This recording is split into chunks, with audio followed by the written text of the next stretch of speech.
ഷാരിസ് മുഹമ്മദിന്റെ തിരക്കഥയിൽ ഡിജോ ജോസ് സംവിധാനം ചെയ്ത നമ്മുടെ നിവിൻ കേന്ദ്ര കഥാപാത്രമായി അഭിനയിച്ച മലയാളി ഫ്രം ഇന്ത്യ ആ സിനിമയെക്കുറിച്ചാണ് നമ്മൾ സംസാരിക്കാൻ വന്നിരിക്കുന്നത്. ആ സിനിമയെക്കുറിച്ച് പറയുമ്പോഴത്തേക്കിനും ഷാരിസ് മുഹമ്മദിന്റെയും ഡിജോ ജോസും കൂടെ ചേർന്ന സിനിമകൾ എന്ന് പറയുമ്പോഴത്തേക്കിനും ആ സിനിമയുടെ പൊളിറ്റിക്സ് മറ്റ് സിനിമകളിൽ നിന്നും എന്റർടൈൻമെന്റിനുപരി അത് സംസാരിക്കുന്ന ഒരു പൊളിറ്റിക്സ് അതിന്റെ സബ്ജക്റ്റിനാണ് കൂടുതൽ ഇമ്പോർട്ടൻസ് അവർ കൊടുക്കുന്നത്. അപ്പൊ നമുക്ക് ഈ സിനിമയിൽ ആരൊക്കെ അഭിനയിച്ചിട്ട് നോക്കാം. അതിൽ ആദ്യം തന്നെ നമുക്ക് എടുത്തു പറയാൻ നിവിൻ പോളി ഉണ്ട്, അതുപോലെ മഞ്ജു പിള്ള, ധ്യാൻ ശ്രീനിവാസൻ, അനശ്വരയുണ്ട്, അതുപോലെ നന്ദു ഇതിലൊരു ചെറിയ കഥാപാത്രം ചെയ്തിട്ടുണ്ട്, സലീം കുമാർ ഉണ്ട്, പിന്നെ ഒരു പാകിസ്ഥാനി ഒരു സാഹിബായിട്ടൊരു കഥാപാത്രമുണ്ട്, പിന്നെ ഷൈൻ ടോം ചാക്കോ ഇതിൽ അഭിനയിച്ചിട്ടുണ്ട്. അപ്പൊ നമുക്ക് ഓരോരുത്തരുടെ പ്രകടനങ്ങളിൽ വെച്ച് വിലയിരുത്തുകയാണെങ്കിൽ നിവിൻ പോളിയുടെ ഒരു പ്രകടനത്തിന്റെ ബലത്തിൽ തന്നെയാണ് ഈ സിനിമ ഒരു നിൽക്കുന്നതാണ്. നിവിൻ പോളി ത്രൂ ഔട്ട് ഈ സിനിമയിൽ നല്ല രീതിയിൽ എന്റർടൈൻമെന്റ്, അതുപോലെ തന്നെ എന്താണ് അത്യാവശ്യം ചിന്തിപ്പിക്കുന്ന നല്ലൊരു കഥാപാത്രം, ഒരു ക്യാരക്ടറാണ് നിവിൻ പോളി കിട്ടിയിരിക്കുന്നത്. ആ ക്യാരക്ടർ നിവിൻ നല്ല 100% അദ്ദേഹം യൂട്ടിലൈസ് ചെയ്തിട്ടുണ്ട്. പിന്നെ ഈ സിനിമയിൽ എടുത്തു പറയേണ്ട പെർഫോമൻസ് നമ്മളാരും ശ്രദ്ധിക്കാതെ അല്ലെങ്കിൽ ഈ സിനിമയിൽ നല്ല ഗംഭീര പ്രകടനം തന്നെ കാഴ്ചവെച്ചു മഞ്ജു പിള്ളയുടെ പെർഫോമൻസ് ആണ്. മഞ്ജു പിള്ളയുടെ പെർഫോമൻസ് വെച്ചാൽ ആ സിനിമ കാണുമ്പോഴത്തേക്കും നമുക്കറിയാം ഓരോ സിറ്റുവേഷൻസിനും അനുയോജ്യമായ പ്രകടനങ്ങളാണ് മഞ്ജു പിള്ള. ആ ഒരു ഓരോ സിറ്റുവേഷൻസ് അതിപ്പം നമ്മൾ കാണുകയാണെങ്കിൽ നിസ്സഹായത കൊണ്ട് അവിടെ അഭിനയിക്കുമ്പോഴത്തേക്കും അത് കാണുന്ന ഓഡിയൻസിൽ ഇപ്പുറം ചിരി വരണം.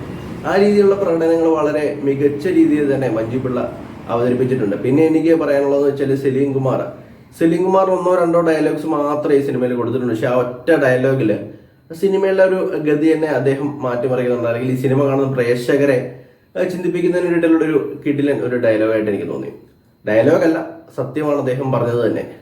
ആ ഡയലോഗ് എനിക്കൊന്ന് രാഷ്ട്രീയം പറയാനില്ലെങ്കിലും മതത്തെ കൂട്ടുപിടിക്കരുതെന്ന ഡയലോഗ്, ഒറ്റ ഡയലോഗില് സലീം കുമാർ ഈ സിനിമയുടെ ഓവറോൾ ഷോ കൊണ്ടുപോയിട്ടുണ്ട്.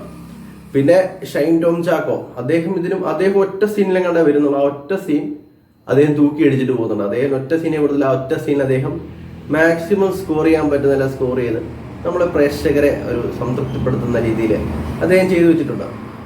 പിന്നെ ധ്യാൻ ശ്രീനിവാസിന്റെ റോളുകളെ കുറിച്ച് പറയുമ്പോഴത്തേക്കും തിരുവുള്ളൊരു കോമഡി ഒരു കഥാപാത്രമാണ്.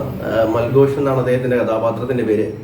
അദ്ദേഹവും അത്യാവശ്യം കുഴപ്പമില്ലാത്ത രീതിയിൽ വർഷങ്ങൾക്ക് ശേഷം കണ്ടതിന് ശേഷം വെച്ച് ആ രീതിയിൽ ഒരിക്കലും കമ്പയർ ചെയ്യില്ല കഥാപാത്രങ്ങളെ. അങ്ങനെ നോക്കുമ്പോഴത്തേക്കിനും വലിയ അദ്ദേഹം യൂഷ്വലി ചെയ്യുന്നൊരു കഥാപാത്രം. വർഷങ്ങൾക്ക് ശേഷത്തിൽ ഞാൻ ഓൾറെഡി പറഞ്ഞിരുന്നു, ധ്യാൻ ശ്രീനിവാസിന്റെ ആ ക്യാരക്ടർ വളരെ ഗംഭീരമായിട്ട് അദ്ദേഹം ചെയ്തു വെച്ചിട്ടുണ്ട്.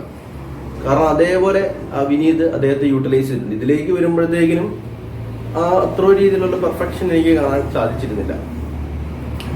പിന്നെ അനശ്വരയെ കുറിച്ച് പറയുകയാണെങ്കിൽ അനശ്വരെ ഒന്ന് രണ്ട് എക്സ്പ്രഷൻസ് കാണിക്കാൻ വേണ്ടി മാത്രം ഈ സിനിമയിൽ ആഡ് ചെയ്തത്. അദ്ദേഹം അത്യാവശ്യം ഒരു ഈ കഥയ്ക്ക് അല്ലെങ്കിൽ ഈ സിനിമയ്ക്ക് അനശ്വരയുടെ ആവശ്യമില്ലെങ്കിലും കുഴപ്പമില്ല, ആ രീതിയിലുള്ള കഥാപാത്രമായിട്ട് എനിക്ക് തോന്നി.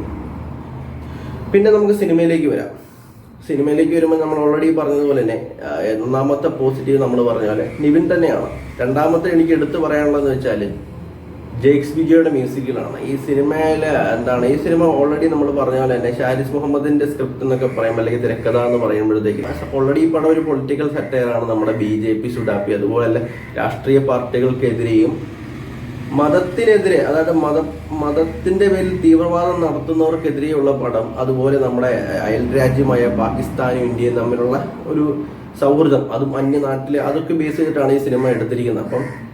അപ്പം ആ സിനിമയില് ജെയ്ക്സ് ബിജോയുടെ സ്കോറും കൂടെ അതിനോട് ചേർന്ന് ഒഴുകുമ്പോഴത്തേക്കും നല്ല താളത്തിൽ തന്നെ നമുക്ക് ഓഡിയൻസിന് അത് എൻജോയ് ചെയ്യാനായിട്ട് സാധിക്കണം. കാരണം ഇതിൽ എനിക്ക് തോന്നുന്നു നമ്മൾ മറ്റേ ഇന്ത്യ പാകിസ്ഥാൻ മത്സരത്തിൽ പടക്കം പൊട്ടിച്ച ഒരു വിഷയവും, അതുപോലെ മലാല യൂസുഫ്സയുടെ ഒരു UN-ലുള്ള പ്രസംഗങ്ങൾ കാര്യങ്ങളൊക്കെ ഇതിൽ ഏകദേശം റെഫറൻസുകൾ കൊണ്ടുവന്നിട്ടുണ്ട്. അപ്പം മലാല യൂസുഫ്സയുടെ സീക്വൻസ് ഒക്കെ കാണിക്കുമ്പോഴത്തേക്കും ബാക്ക്ഗ്രൗണ്ടിൽ ജെയ്ക്സ് വിജയുടെ ആ ഒരു സ്കോറും കൂടെ പ്ലേസ് ചെയ്തിരിക്കുന്ന രീതി എന്ന് പറയുമ്പോഴത്തേക്കിനും ആ ഒരു സീന് വളരെ ഹൈ ഒരു വോൾട്ടേജ് കൊടുക്കുന്ന രീതിയിൽ നമുക്ക് ഫീൽ ചെയ്യുന്നുണ്ട്. പിന്നെ ഓവറോൾ നോക്കുവാണെങ്കിൽ എനിക്ക് ഒറ്റൊരു കാര്യം മാത്രം ഈ പടത്തിനെ കുറിച്ച് എടുത്തു പറയണം, അല്ലെങ്കിൽ പറയാൻ വിട്ടത് നമ്മുടെ ഒരാഴ്ച മുമ്പ് ഈ പടം റിലീസ് ചെയ്യുവാണെങ്കിൽ ഈ സിനിമ കണ്ടിട്ടെങ്കിൽ ആൾക്കാർക്ക്, നമ്മുടെ മലയാളികൾക്ക് വിവേകവും ബോധവും കാര്യങ്ങളും ഉണ്ടെങ്കിൽ തന്നെ നമ്മുടെ ഇലക്ഷനുമായി ബന്ധപ്പെട്ടിട്ട് കുറച്ചു പേർക്കെങ്കിലും മനം മാറാനായിട്ടൊരു അവസരം ഈ സിനിമ ഉണ്ടാക്കുമായിരുന്നു എനിക്ക് തോന്നുന്നു, ഒരാഴ്ച മുമ്പ് റിലീസ് ചെയ്തിരുന്നെങ്കിലും. പിന്നെ ഓവറോൾ നോക്കുവാണെങ്കിൽ നിവിൻ്റെ ഒരു കംബാക്കുകൾ എനിക്ക് തോന്നും എന്താണ്, നിവിൻ ചെയ്തു വെച്ച സിനിമകളിൽ ഇപ്പം വർഷങ്ങൾക്ക് ശേഷം നല്ലൊരു കഥാപാത്രം തന്നെ. ഇതിലൊന്ന് രണ്ടല്ല അതിലധികം കുറച്ചധികം സീൻസിൽ കൈയടിക്കാനും അല്ലെങ്കിൽ നമ്മളെ പ്രേക്ഷകരെ ഒരു കൈയടിപ്പിക്കുന്ന സീൻസ് കാര്യങ്ങളൊക്കെ കൊണ്ടുവന്നിട്ടുണ്ട്. പിന്നെ അതുപോലെ അത്യാവശ്യം കോമഡികൾ ഫസ്റ്റ് ഹാഫിൽ നിവിൻ്റെയും അതുപോലെ തന്നെ ധ്യാൻ ശ്രീനിവാസൻ്റെയും ഒരു കോംബോ, അത്യാവശ്യം നല്ല കോമഡി സീക്വൻസുകൾ കാര്യങ്ങളൊക്കെ തുടർന്നുകൊണ്ട് സെക്കൻഡ് ഹാഫിലേക്ക് വരുമ്പോൾ നമ്മൾ ആദ്യം വിചാരിക്കും ഒരു ആടുജീവിത സെറ്റപ്പിലേക്ക്. പക്ഷേ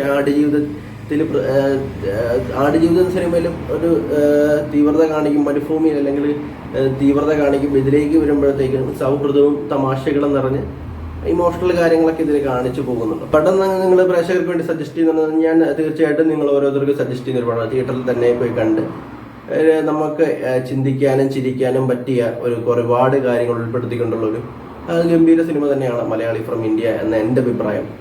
അപ്പോൾ തീർച്ചയായും നിങ്ങൾ ഈ സിനിമ കണ്ടിട്ടുണ്ടെങ്കിൽ നിങ്ങളുടെ അഭിപ്രായങ്ങൾ താഴെ കമൻറ്റ് രേഖപ്പെടുത്തുക. അതുപോലെ നമ്മുടെ ഈ വീഡിയോ ഇഷ്ടപ്പെട്ട് കഴിഞ്ഞാൽ ലൈക്ക് ചെയ്യാൻ മറക്കാതിരിക്കുക. അതുപോലെ നമ്മുടെ ചാനൽ സബ്സ്ക്രൈബ്, നിങ്ങളുടെ സുഹൃത്തുക്കൾക്ക് ഈ വീഡിയോ ഷെയർ ചെയ്ത് കൊടുത്ത് നമ്മളെ സപ്പോർട്ട് ചെയ്യും. ബൈ.